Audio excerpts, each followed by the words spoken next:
प्रणाम, नमस्कार। मैं हूं गणेश शिवरकर और आप देख रहे GH टीवी का यूट्यूब चैनल में आप सबका बहुत बहुत स्वागत है।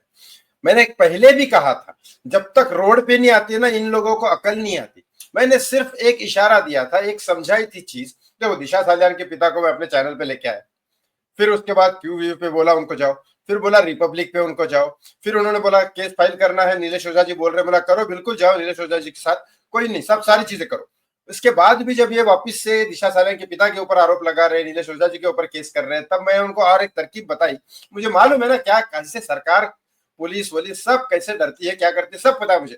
तो यहां से मैंने उनको ये बताया कि आप एक तीर छोड़ दो कि अगर कोर्ट बराबर डेट देके इंसाफ नहीं करती तो मैं भूख हड़ताल पे बढ़ जाऊंगा। इनकी फट गई। मैंने कहा ना, रोड पे आते ही इनकी बैंड बज जाती है, क्योंकि सीधा सीधा लॉ एंड ऑर्डर और बाकी सब नेता के ऊपर आक्षेप आने लगता है। बहुत बड़ी न्यूज बन गया है। और ऐसे समय पे न्यूज मीडिया नेता लोगों की भी नहीं सुनती, वो सीधा सीधा, मालूम है, देखने वाले लोग तो, TRP बढ़ाने वाले लोग तो जनता ही है, नेता क्या कर लेगा वहां पे। तो इसीलिए न्यूज मीडिया भी वही चली जाती है, और जहां न्यूज मीडिया चली जाती है, फिर देश के नेता लोगों को बाहर के दूसरे देशों से पैसे आना बंद होते हैं, उनको गालियां पड़ती है, बहुत सारी चीजें होती है। इस वजह से ये रोड पे आने से लोगों को रोड पे लाने से डरते हैं। तो मैंने एक तीर बोला उनको, तीर छोड़ दो कि भाई आप भूख हड़ताल करोगे। तभी से मुंबई पुलिस ने लाइव, मैं आपको यहाँ लाइव दिखाने वाला हूँ, मुंबई पुलिस लाइव रिक्रिएशन कर रही है दिशा सालियान के डेथ का। दिशा सालियान का इन्होंने क्या लिखा है FIR में, आपको पहले बता देता हूँ। दिशा सालियान का केस चल रहा है कोर्ट में, राइट। ऐसे दिशा सालियान के 3 केसेस चल रहे हैं, आपको बताऊं। मुंबई पुलिस ने जो कोर्ट FIR किया था, उसके थ्रू SIT की जांच टीम बैठाई थी, वो एक केस चल रहा है। दूसरा, सुनील शुक्ला, जिन्होंने अभी राज ठाकरे के ऊपर केस किया था, वो सुनील शुक्ला जी ने भी एक केस किया था। तीसरा, प्रीति पांडे जी ने NGO के थ्रू अपने केस किया था, दिशा सालियान की बॉडी बिना कपड़ों के नीचे कैसे गिर सकती है, एक्सीडेंटल कैसे हो सकती है। और चौथा केस, 4 केसेस है जो राशिद पठान खान साहब ने किया और नीलेश ओझा जी ने किया। दिशा सालियान के केसेस बता रहा हूं। अब मुंबई में कहा फंस गई है, मैं बताता हूँ, लाइव दिखाऊंगा आपको, कैसे रिक्रेशन के सारी चीजें दिखाऊंगा।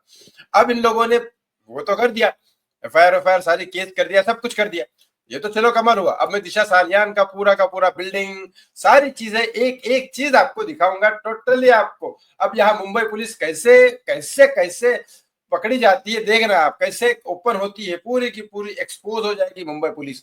आपको सबसे पहले बताऊं, एक्सीडेंटल डेथ रिपोर्ट में क्या लिखा है।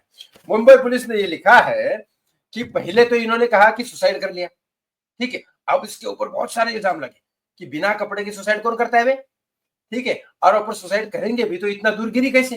ये 2 सवाल बहुत उनको ये तंग आ रहे थे। तो दिशा सालियान की फाइल हो गई गायब, वो हो गई डिलीट, आपको पता है ना। हाँ, तो वो डिलीट, वो रिकवर तो बहुत सारी चीजें हो सकती है, लेकिन मुंबई पुलिस।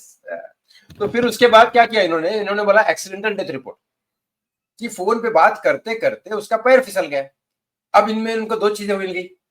रोहन राय ने भी कहा कि वो बाथरूम गई थी। अब बाथरूम में वो नहा के, अंदर कमरा बंद था, इसके लिए उसने सिर्फ टॉवेल लपेटा था, इसलिए बॉडी नहीं उठती, ये उन्होंने कहा। और वो फोन पे बात कर रही थी, इमरजेंसी फोन आया इसके लिए। अब वो पैर फिसल गया तो नीचे गिर गई और एक्सीडेंटल डेथ रिपोर्ट बना दिया। पहले तो डिप्रेशन का उसके पिता का अफेयर था, फिर उसको 3,000 रुपए दे, 3,000 रुपए के लिए अफेयर बना रहे हो, क्या क्या, तो थोड़ी अकल बनाओ यार, भोजपुरी के डायरेक्टर साले, भोजपुरी के राइटर। अब उसके बाद इन्होंने सब कुछ बनाया एक्सीडेंटल डेथ रिपोर्ट, लेकिन एक्सीडेंटल डेथ रिपोर्ट में यह कारण साबित होता है कि इतने दूर बॉडी गिरेगी, अगर बॉडी नीचे गिरेगी तो इमीडिएटली आएगी, जंप भी करेगी तो थोड़ा दूर आएगी, लेकिन इतने दूर। अब बताता हूं इनका एक्सपोज कैसे होगा, ये रिक्रिएशन करेंगे।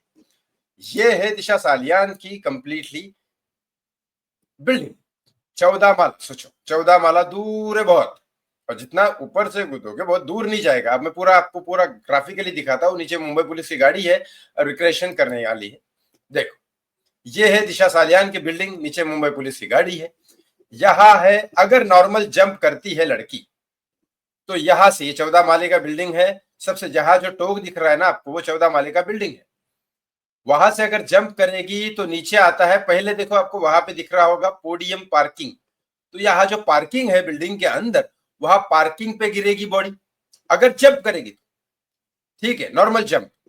जंप मतलब ये एक्सीडेंटल डेथ रिपोर्ट, अगर गिर जाएगी या नॉर्मल जंप करेगी, जो सुसाइड वाले अगर करते हैं, लिटरली देखा जाए तो कोई जंप जोर से नहीं करता, वो तो बेचारा वैसे ही उस हालत में होता नहीं है, उसको तो बस मरना होता है सुसाइड वालों को, तो वो नॉर्मल जंप ही करेगा तो इधर कूदेगा। और अगर एक्सीडेंटल डेथ रिपोर्ट जो कह रहे हैं कि न्यूड बॉडी नहा के आई थी इसलिए वजह से ये, तो वो नीचे गिरेगी, मतलब यहाँ पे पोडियम वहां पे।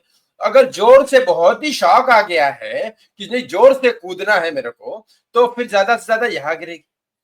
लेकिन इनकी बॉडी पूरे बिल्डिंग के बाहर आई थी, बिल्डिंग के बाहर। अब बिल्डिंग आपको दिखाता हूं, ये बिल्डिंग के बाहर यहाँ गिरेगी, ये जो दिख रहा है व्हाइट वाला, यहाँ गिरेगी अगर नॉर्मल जंप और अगर एक्सीडेंटल डेथ रिपोर्ट है इनके हिसाब से। दूसरा, अगर जंप करके गिरी तो ये जो दीवार दिख रही है आपको, दीवार के अंदर गिरेगी, और बॉडी उसकी गिरी है रोड पे इसके सामने, जहां उसकी पुलिस की गाड़ी खड़ी है। अब मुझे एक बात बताओ, ये तो इनकी थ्योरी, ये रिक्रिएशन करने वाले हैं। दिशा सालियान के पिता ने बोला कि मैं रोड पे आ जाऊंगा, तब से इनको एसआईटी के इनका पुलिस का काम चालू हो गया। बोलेंगे हम अभी रिक्रिएशन करने वाले हैं दिशा सालियान का डेथ का। अभी भी ये मर्डर नहीं बोल रहे रिक्रिएशन करेंगे। अब रिक्रिएशन में सारे लोग आने वाले हैं, ये चारों लोग, रोहन वोहन सब आएंगे। अच्छा, कहाँ से दरवाजा बंद किया था? यहाँ दरवाजा बंद किया था। फिर ये फोन लेके गई। अच्छा, फोन लेके फिर इसने अंदर क्या किया अब तो पता नहीं ना, दिशा सालियान अकेली थी। अब अंदर क्या हुआ, इनके कहने के हिसाब से बता रहा हूँ, इनके कहने के हिसाब से बता रहा हूँ। अब ये अपने हिसाब से ही बताएंगे ना, जैसे जैसे सीबीआई ने रिक्रिएशन क्या किया, सीबीआई ने लगाया कि नहीं फांसी लगा सकते कि नहीं लगा सकते, एक बोरी बांध दी। अबे बोरी की हाइट भी तो बताओ, बोरी का वजन बता दिया, बोरी की हाइट भी तो बताओ। उसकी हाइट 6 फीट से ऊपर थी, वो आराम से बेड पे पैर रख के बच सकता था। तुम कौन से कहां से स्क्रिप्ट लिख के लेके आते हो बे? सुशांत केस में तो बहुत ही झोल किया है सीबीआई वालों ने, लेकिन मुंबई पुलिस बहुत ज्यादा झोल कर रही है और झोल करेगी। अब ये बताएगी अंदर दिशा सालियान इनके हिसाब से बताएगी, लेकिन सच्चाई ये नहीं बताएगी कि भाई साहब 5 लोग और आए थे, वो 5 लोगों के साथ एक बॉडीगार्ड था। फिर वहां पे क्या क्या हुआ अंदर, जो रिकॉर्ड हुआ है यूएस में, जिसने फोन किया था वहां पे रिकॉर्ड हुआ है, वहां से तुम वीडियो बोला और वीडियो शो करो, वो नहीं करेंगे। अब ये झूठी रिक्रिएशन करने वाले हैं, जैसे कि सुशांत के केस में साले सीबीआई वालों ने किया था। चलो ये भी तमाशा मैं आपको लाइव दिखा दूंगा जब भी करेंगे, क्योंकि मुंबई पुलिस क्या बोल रही है कि हम आपको लाइव दिखाएंगे पब्लिक को, क्योंकि लाइव तो दिखाना पड़ेगा वरना जूते पड़ने वाले हैं पब्लिक की तरफ से अभी, क्योंकि अब केस तो जोर पकड़ लिया है। अब देखते हैं क्या करने वाली है मुंबई पुलिस। वहां मैं जाऊंगा, वहां परमिशन होगी पब्लिक को दिखाने वाले हैं, तो अपने चैनल पे दिखाएंगे, लाइव दिखाएंगे कहाँ पे, और क्वेश्चन भी पूछेंगे, भाई साहब ये सुसाइड कैसे हो सकता है बताओ मेरे को। चलो हम बोरी फेंक के देखते हैं, बोरी फेंक के देखेंगे आदमी की तरह का उसका वो उसकी दिशा का जितना वेट है, जितने फोर्स से वो जा सकती है उतना लौट के देखेंगे, सारी चीजें करके देखेंगे, मुंबई पुलिस को क्वेश्चन पूछेंगे और मुंबई पुलिस को एक्सपोज करेंगे केस में। साला बताओ ना, सीधा सीधा हत्या है, तुम्हारे बाप लोगों ने की है हत्या, तुम्हारे बाप लोगों ने की है, नाम नहीं ले सकते साले, शर्म करो। देश के लोगों के पैसे खाते हो, इनकम टैक्स लेके सैलरी खाते हो, बच्चों को खाना खिलाते हो। मुंबई पुलिस वालों, आपके बच्चों को जो खाना जाता है ना पेट में, वो हमारी मेहनत से जाता है और ऐसे लोगों की तरफ से जाता है। ऐसे लोगों को इंसाफ नहीं करोगे सालों, ऊपर जाके सड़ोगे तुम लोग। रिक्रेशन के टाइम पे देखना, इनकी एक्सपोज करेंगे। Thank you so much. इस वीडियो को शेयर जरूर करेगा। बहुत बहुत धन्यवाद।